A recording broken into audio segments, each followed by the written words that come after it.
Hello guys, welcome back to my YouTube channel. तो दोस्तों, आज हम बात करने वाले हैं 2018 में रिलीज हुई इंडोनेशियन हॉरर थ्रिलर के बारे में, जिसका नाम है ए मदर्स लव।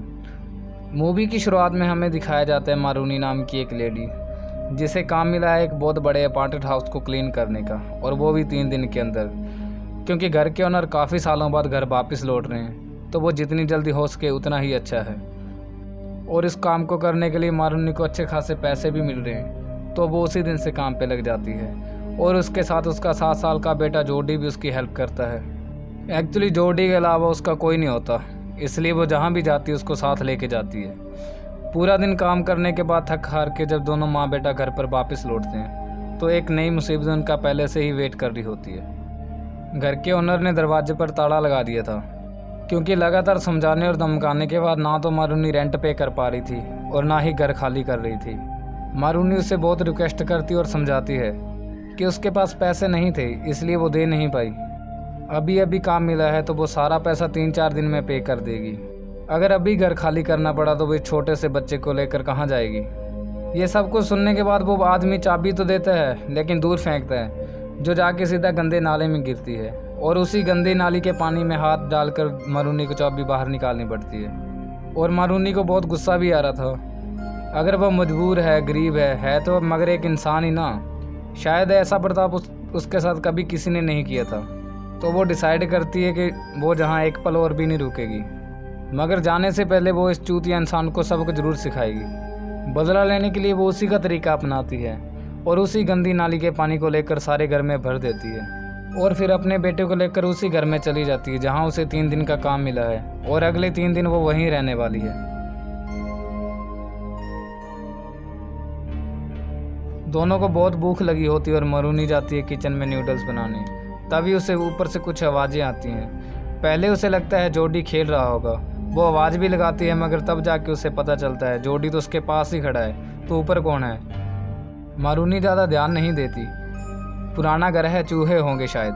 मगर जैसे जैसे रात बढ़ती गई, आवाज़ भी उतनी तेज़ी से ही बढ़ती गई। मगर अब ये आवाज़ किसी चूहे की नहीं, बल्कि ऐसे लग रहा था जैसे कोई इंसान चल रहा हो।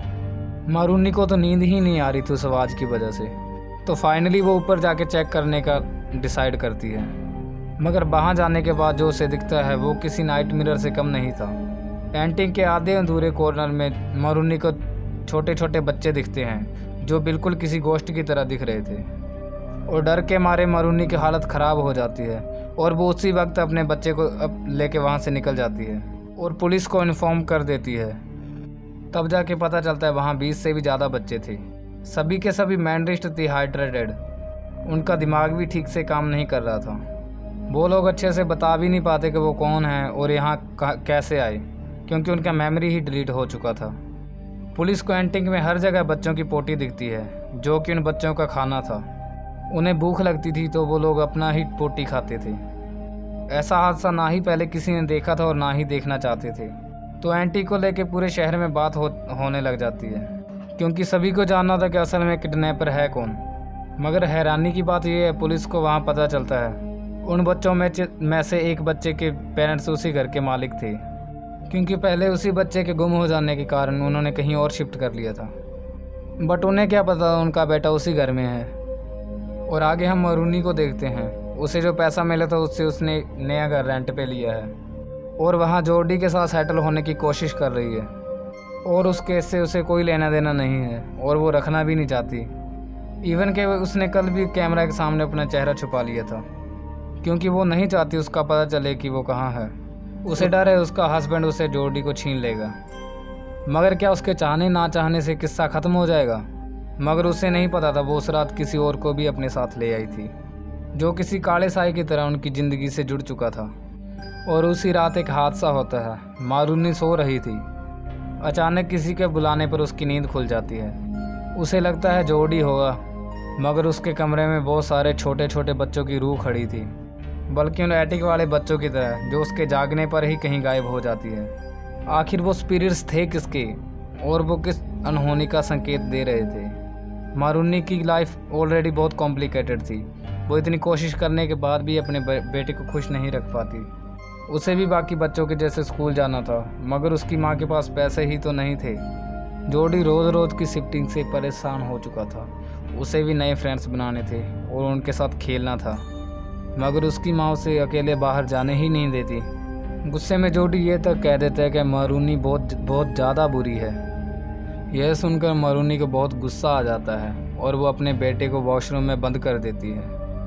मगर ज़्यादा देर तक नहीं, कुछ देर बाद ही उसे अपनी गलती का एहसास हो जाता है। वो जल्दी से जोडी को बाहर ले आती है और समझाती भी है, मगर इसके बाद ही घर का माहौल तेज़ी से बिगड़ने लग जाता है और बहुत अजीब अजीब हादसे होने लग जाते हैं उनके आसपास, जैसे दरवाजे का अपने आप बंद हो जाना, टीवी लाइट ऑन हो जाना। एक दिन ऐसे ही डिनर करते टाइम टीवी पर न्यूज़ चलने लग जाती है। उस एंटिक हाउस को लेकर इन्वेस्टिगेशन अभी भी चल रही थी। एक spirits paranormal expert mister Rahman का कहना था उन बच्चों को वहाँ एक स्पिरिट ने बंद किया था जिसका नाम बुई बुई है, और वो एक औरत की आत्मा है जिसने सुसाइड कर लिया था क्योंकि वो कभी माँ नहीं बन पाई। उन बच्चों को इंटरोगेट करके पुलिस को भी कुछ ऐसा ही जवाब मिला था। उन बच्चों का कहना था उन्हें एक ऐसी लेडी ने कैद किया है जिसके बैंक से उठकर हम इस घर में आए थे। इन सब चीज़ों में मारूनी को कोई इंटरेस्ट नहीं था और वो टीवी बंद कर देती है, और जैसे ही वो कमरे में लौटती है उसके होश ही उड़ जाते हैं। उस कमरे में उनका सारा खाना बिखरा पड़ा था। मारूनी खुद को संभाल नहीं पाती। उसके पास जो पैसे थे उसी से उसने ये खाना खरीदा था और जोडी ने उसी को ही फेंक दिया, और वो जोडी को बहुत डांटती है, जबकि वो बार बार कह रहा था ये उसने नहीं किया था, वो तो बाथरूम में बंद था। लेकिन अगले दिन एक और हादसा होता है।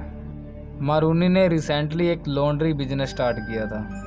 पड़ोसियों के कपड़े लाकर धोने लगी थी, यह सोचकर कि उससे जो पैसा आएगा वो उस पैसे से जोडी को स्कूल में एडमिशन दिला पाएगी। लेकिन पूरा दिन उसे बहुत मेहनत करनी पड़ती थी, जो कि वो सिर्फ़ और सिर्फ अपने बेटे के लिए कर रही थी। लेकिन एक दिन वो नोटिस करती है कपड़े बाहर धोने के बाद कैसे उन पर दाग लग रहे थे। लेकिन जोडी से पूछने पे वो तो इनकार कर देता है कि यह जोडी नहीं कर रहा है। और अगले दिन मारूनी फ़ोन का कैमरा ऑन करके खिड़की में रख देती है, जिससे उसको सबूत मिल जाता है कि वो ही उन कपड़ों को बार बार गंदा कर रहा है। और गुस्से में मारूनी पागल हो जाती है और हाथ उड़ा देती है अपने एकलौते बच्चे पे। उसे खुद समझ नहीं आ रहा था कि जोडी ऐसा क्यों कर रहा है। मारूनी इतनी अपसेट हो जाती है कि वो लाइफ में पहली बार जोडी को बिना साथ लिए घर से निकल जाती है, बस कुछ देर के लिए। ये उसका पनिशमेंट था और मारूनी को अपना फ्रस्ट्रेशन भी तो निकालना था। कोइंसिडेंटली जहाँ वो रुकती है वहाँ टीवी पर स्पिरिट्स स्पेशलिस्ट मिस्टर रहमान का इंटरव्यू चल रहा था। मारूनी ने उस दिन तो पूरा नहीं सुना था, मगर आज सुनती है तो उसे पता चलता है बुई बुई बच्चों से बहुत प्यार करती है। जिंदा रहते वक्त तो उसे नसीब नहीं हुआ, लेकिन मरने के बाद उन्हें अपने पास रखने की पूरी कोशिश करती है, लेकिन उन्हें वो प्रॉपर फूड नहीं दे पाती। खाली पेट होने के कारण उन बेचारे बच्चों को मरना पड़ता है और बुई बुई उनकी लाशों को खा जाती है। एंटिक में शायद यही हुआ था, शायद तभी पुलिस को वहाँ बच्चों की लाश नहीं मिली थी, जबकि कई बच्चे कह रहे थे उनके साथ और भी कई बच्चे थे। मारूनी के साथ ही यह भी पता चलता है कि वो बुई बुई सभी बच्चों को नहीं उठाती। उसकी नज़र सिर्फ उन्हीं बच्चों पर पड़ती है जिसके पेरेंट्स उन्हें प्यार नहीं करते, बिल्कुल जैसे अब ये जोडी की हालत थी। मगर मारूनी को जैसे ही ये बात पता चलती है तो वो भागती है सीधा घर की ओर, मगर जो होना था वो हो चुका था। जोडी गायब हो चुका था और बुई बुई उसे लेकर जा चुकी थी। मारूनी को दिखती है तो बस उन बच्चों की स्पिरिट्स जो टीवी की तरफ इशारा कर रही थी। टीवी पर चल रहा था न्यूज़, जिसे देखकर मारूनी को बहुत बड़ा झटका लगता है, जिससे वो असलियत से रूबरू हो जाती है जिससे वो अनजान थी। उसे पता चलता है वो उस घर से अकेली ही निकली थी जिसमें जोडी नहीं था उसके साथ। उसकी मौत तो बहुत पहले ही हो चुकी थी उसके पापा के कार एक्सीडेंट में। मारूनी सच्चाई को एक्सेप्ट नहीं कर पाई और जोडी उसके दिमाग में जिंदा रहा, लेकिन मारूनी के बिना जोडी किसी को नहीं दिखता था। इसलिए वो जब उससे बात करती थी तो सभी उसको अजीब नज़रों से घूरते थे। फाइनली जब वो उस वीडियो को चेक करती है तो जोडी की जगह उसे वो खुद दिखाई देती है, कपड़ों को गंदा करते हुए। इसका कोई और एक्सप्लेनेशन नहीं हो सकता। उसे मानना ही पड़ता है कि जोडी नहीं है और वो खुद बीमार है। तो मारूनी उसी रात जाके एक मेंटल असाइलम में खुद को एडमिट कर लेती है और बाकी का जीवन वो यहीं बिताएगी अपने बेटे की याद में। मगर भगवान को शायद यह मंजूर नहीं था। कुछ दिन बाद उसे वहीं अपने हॉस्पिटल में वही पैरानॉर्मल एक्सपर्ट मिस्टर हैमान दिखता है। उसे पता चलता है और वो काफ़ी जेन्युइन नॉलेज रखने वाले पर्सन हैं और वो जो कहते हैं बहुत सोच और समझ कर कहते हैं, फालतू और फिजूल की बातें नहीं करते वो। मतलब एटिक हाउस वाली सारी बातें सच थी।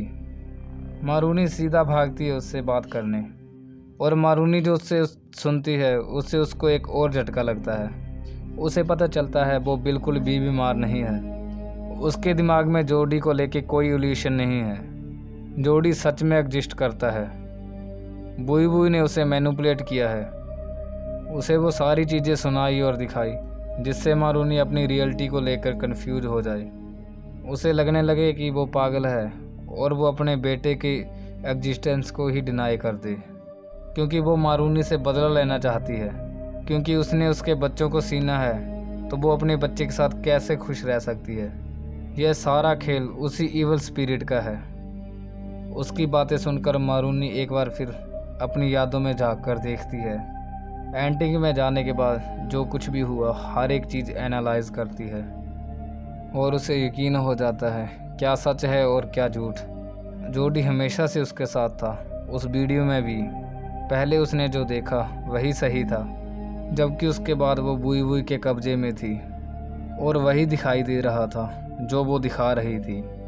और शुरू से ही माँ बेटे के बीच दरार पैदा करने की कोशिश कर रही थी और इसी के कारण उन दोनों में झगड़े हो रहे थे। और मारूनी को लगता था जोडी ही उसकी मेहनत और उसके सेक्रीफाइसेस को अनदेखा कर रहा है, जबकि सारा खेल बुई बुई का था। वही कर रही थी सारा कुछ। अभी जब मारूनी को सच्चाई पता चल गई थी तो वो भागती है अपने बेटे को बचाने। उसने खुद ही खुद को एडमिट किया था। उसके अंदर पागलपन के कोई सिम्टम्स नहीं थे तो उसे बाहर जाने से किसी ने नहीं रोका। देर रात पहुंच जाती है उसी घर में, उसी एंटिक हाउस में। जोडी वहीं पर खड़ा था और बहुत कमज़ोर दिख रहा था। वो अकेला नहीं था, उसके पास वो इवल स्पिरिट भी थी। मगर मारूनी जानती थी वो उससे लड़ नहीं सकती। लेकिन जोडी अगर खुद चाहे तो वो अपनी माँ के पास वापस आ सकता है। उसके लिए उसे जोडी को याद दिलाना होगा वो उसे कितना प्यार करती है और वो नेग्लेक्टेड नहीं है। उसकी माँ है उसका ख्याल रखने के लिए। फॉर्चुनेटली जोडी को सब कुछ याद आ जाता है और भागता है सीधा अपनी माँ के पास।